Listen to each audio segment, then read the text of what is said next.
සුබ දවසක් යාළුවෝ හැමෝටම. අදත් මම මේ වීඩියෝ එකක් කරන්න හැදුවේ දන්න වඩු මහත්තරුන්ට නෙමෙයි. පුරුදු වෙන වඩු මහත්තරු ඉන්නවනේ අන්නේ අයට.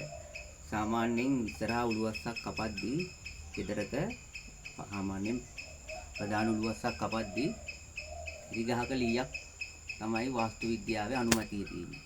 ඒකෙදි සාමාන්‍යයෙන් කොස්ලී වගේ ඒවා පාවිච්චියට ගන්නවා. මම අද පෙන්නන්නේ ඔයාලට මේ ඇවිල්ලා කොස්ලීයක්. 3/4 කොස්ලීයක්.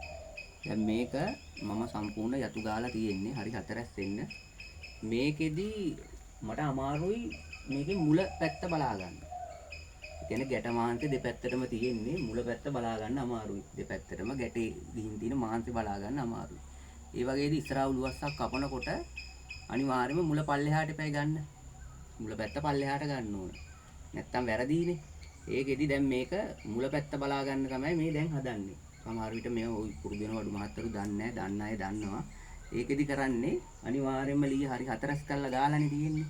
ඒකෙදි මේ ලීයේ දිග ප්‍රමාණය මන ගන්න. දිග ප්‍රමාණය මන ගන්න.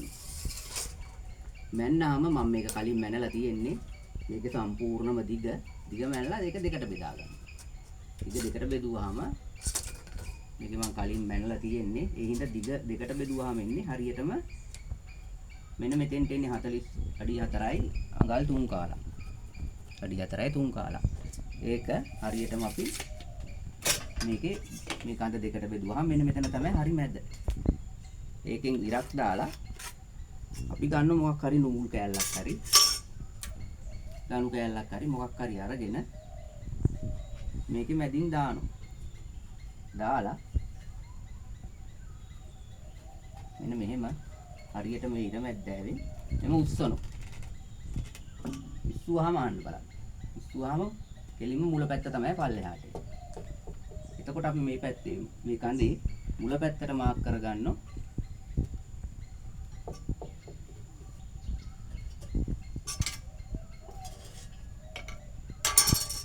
මුල මේ පැත්ත කියලා මාක් කරගන්න. අනිවාර්යෙන්ම ඉස්සරහා උළුවස්සක් කපද්දී මුල පල්ලෙහාට ගන්න ඕන. නැත්තම් ඒක වැරදි. ඒක දැන් ඉන්න වඩු මහත්තරු මේව සැලකිලිමත් වෙනවද කියන්න මම දන්නේ නැහැ.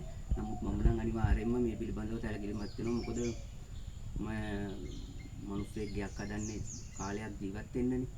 ඒකෙදි මේ වගේ දේවල් පොඩි දේවල් වුණාට අනිවාර්යෙන්ම සැලකිලිමත් වෙන්න ඕන. එහෙනම් යමක් ඔයගොල්ලෝ ඉගෙන ගන්න නැති හැමෝටම සුබ දවසක්.